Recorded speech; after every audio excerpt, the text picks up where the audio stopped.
আরামবাগ বিধানসভার বিধায়ক হেমন্ত বাগের নেতৃত্বে রাগপুর থেকে তিলকচক পর্যন্ত অনুষ্ঠিত হলো বর্ণাঢ্য অভিনন্দন যাত্রা। যাত্রাপথ জুড়ে ছিল মানুষের উচ্ছ্বাস, ফুলের শুভেচ্ছা এবং ব্যাপক জনসমাগম। এদিনের এই অভিনন্দন যাত্রাকে কেন্দ্র করে এলাকা জুড়ে উৎসবের আবহ তৈরি হয়। মানুষের ভালোবাসা ও সমর্থনকে সঙ্গে নিয়ে এগিয়ে চলার বার্তায় তুলে দেন বিধায়ক হেমন্ত বাগ।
উন্নয়নের কাজ করার দায়িত্ব যেমন আমার, তার সাথে সাথে আজকে এই ব্যাপক লিডের মাধ্যমে তারা আমাকে খেলা করেছে, তার জন্য আমি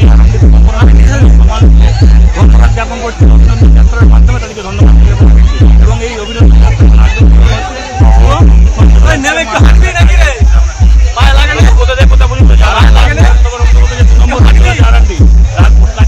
অভিনন্দন যাত্রা শুরু হয়েছে এবং রায়পুর হয়ে পুরা হয়ে নারায়ণপুর হয়ে হিয়ারপুর হয়ে এককালীন ছিল তৃণমূলের আমলে এই এলাকায় আপনাদের ইঞ্জিনিয়ার মতো লোক পাওয়া যেত না, সেখানে কর্মী সমর্থন এলাকা এই অঞ্চল আরামবাগ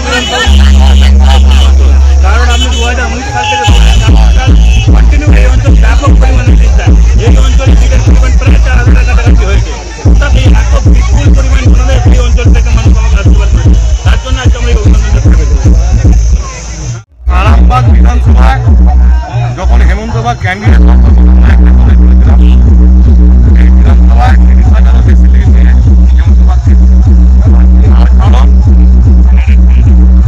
মানুষের মধ্যে গেছি, মানুষের সঙ্গে সংগঠন করে বুঝেছি সাধারণ মানুষ থেকে শুরু করে মা বোনেরা কীভাবে উচ্ছ্বসিত আছে এই সরকারকে উৎখাত করার জন্য। তাই সেই ভেবে আমরা বলেছিলাম, আর তার ফল সেই 30,000-এর কাছাকাছি লিড নিয়ে জেতা আরামবাগ বিধানসভা এবং এই রাগপুর আর 2 নম্বর অঞ্চল যে মায়েদের জনসাধারণের উচ্ছ্বাস যাত্রা করছে, এতে খুবই খুশি, খুবই গর্বিত।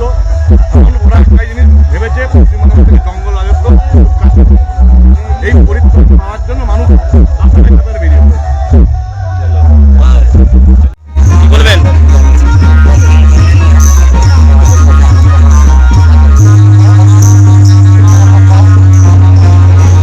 এমএলএও তো উপস্থিত আছে, এমএলএ কে কাজে পেয়ে কতটা খুশি? কি মনে হচ্ছে এমএলএ আপনাদের জন্য কাজ করবে? আপনার পরিচয়?